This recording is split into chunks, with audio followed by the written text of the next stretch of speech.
나이 들어서 가장 큰 고통이 뭘까요? 물론 여러 가지가 있겠지만 그 중에 하나는 바로 무료하게 시간을 보내는 겁니다.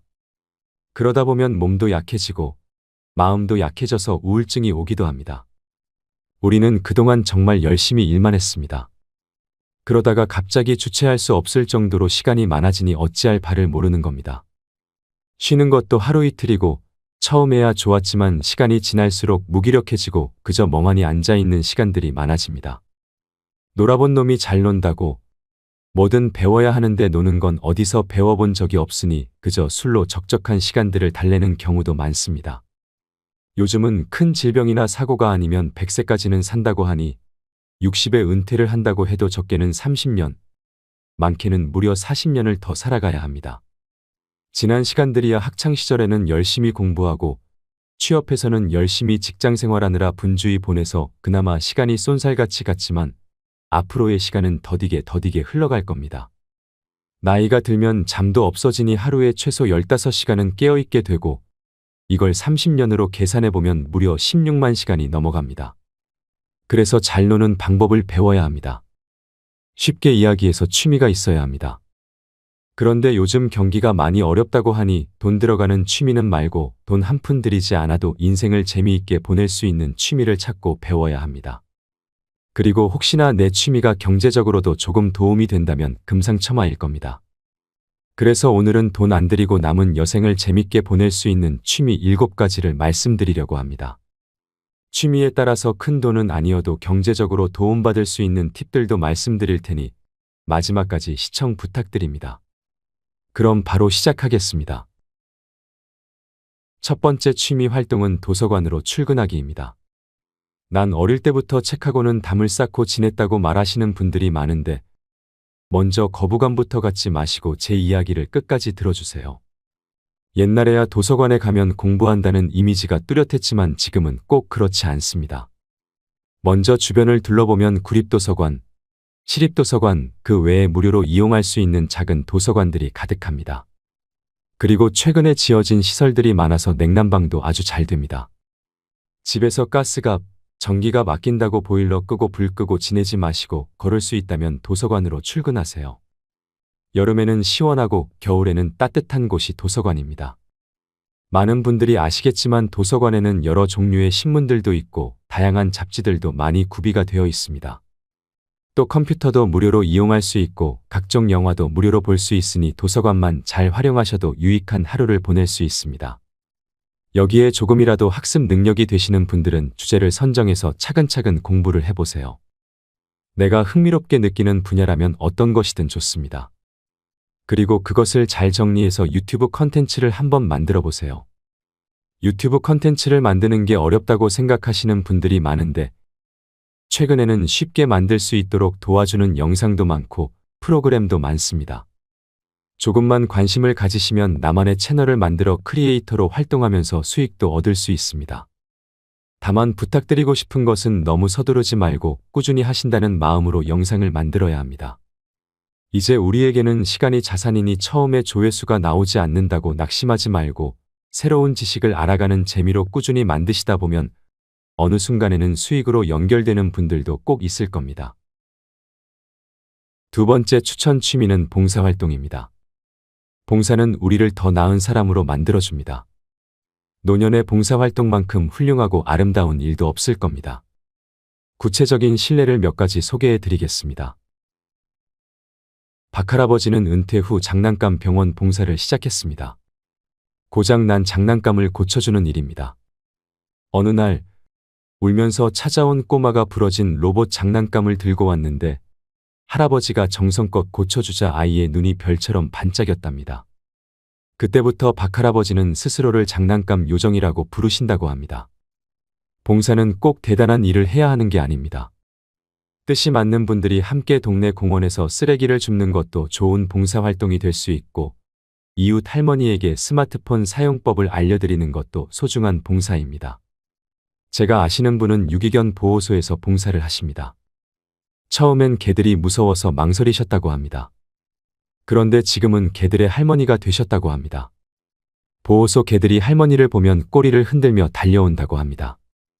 그 할머니는 내가 개를 살리는 게 아니라 그 개가 나를 살린다고 하셨습니다.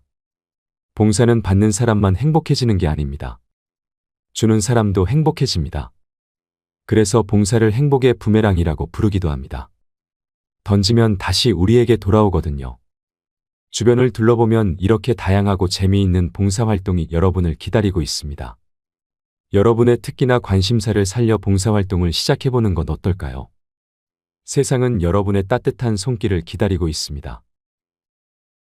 세 번째로 추천드릴 취미는 가드닝, 즉 식물 가꾸기입니다. 가드닝은 정말 매력적인 취미입니다. 꼭 넓은 정원이 필요한 것도 아니고 비싼 도구가 필요한 것도 아닙니다. 작은 화분 하나로도 시작할 수 있는 취미입니다. 최근 이 할머니는 75세에 처음으로 상추 모종을 심으셨습니다.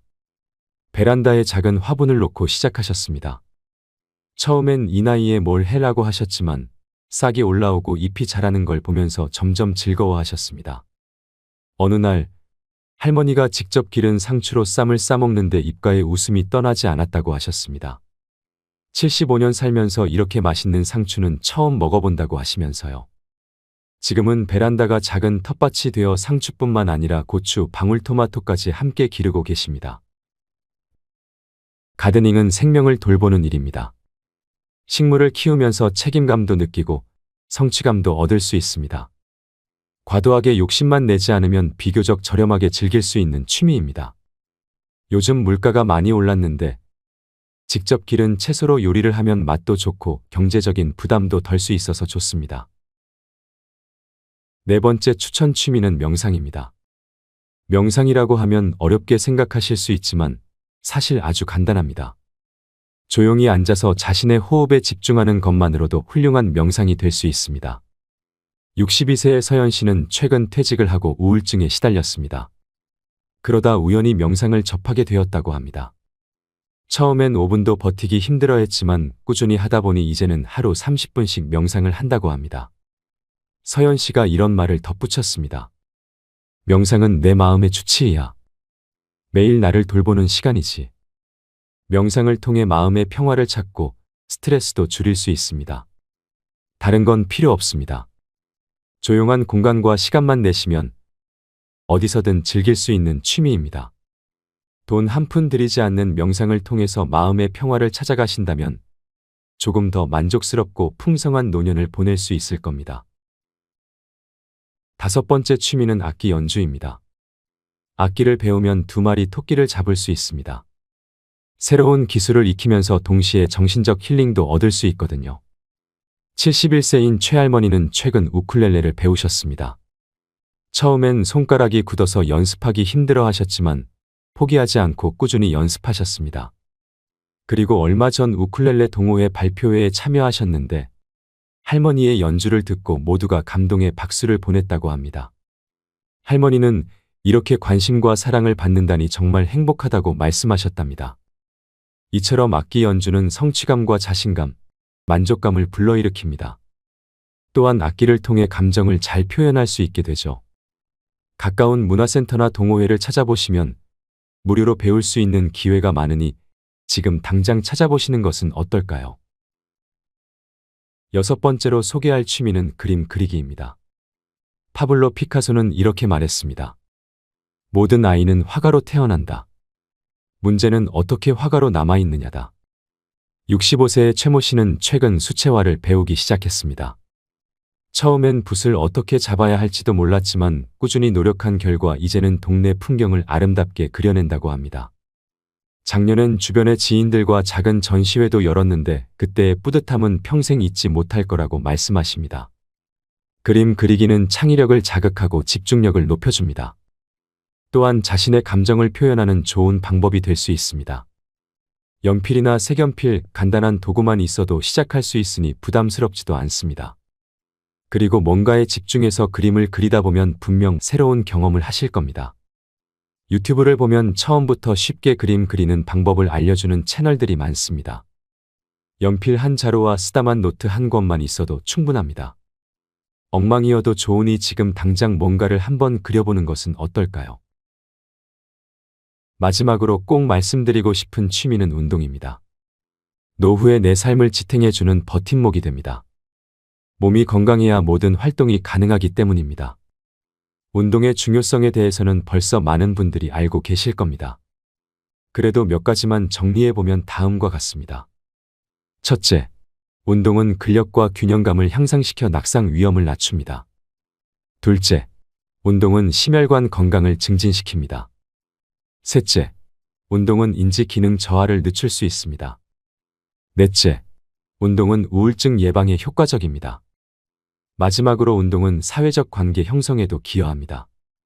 이처럼 운동은 노년층의 건강과 삶의 질 향상에 많은 도움을 줍니다. 따라서 노년기에 운동을 취미로 선택하는 것은 매우 중요하며 개인의 수준과 선호에 맞는 운동을 꾸준히 실천하는 것이 좋습니다. 지금까지 노년기에 즐길 수 있는 7가지 취미 활동에 대해 알아보았습니다. 이 중에서 한 가지라도 관심이 가는 취미가 있으셨나요? 취미 활동은 단순히 시간을 보내는 것이 아닙니다. 그것은 우리의 삶에 새로운 의미와 즐거움을 더해주는 소중한 활동입니다. 미국의 작가 커트 보네거트는 이렇게 말했습니다. 우리는 여기 이 지구에 서로 도우며 즐겁게 살기 위해 왔다. 그 외에 다른 이유를 찾는다면 그건 미친 짓이다. 나이는 숫자에 불과합니다. 지금 이 순간이 새로운 취미를 시작하기에 가장 좋은 때입니다. 여러분의 관심사와 열정을 찾아 도전해보세요. 혹시 여러분은 어떤 취미를 가지고 계시는지 댓글로 공유해 주시면 좋겠습니다. 마지막까지 시청해 주셔서 감사합니다.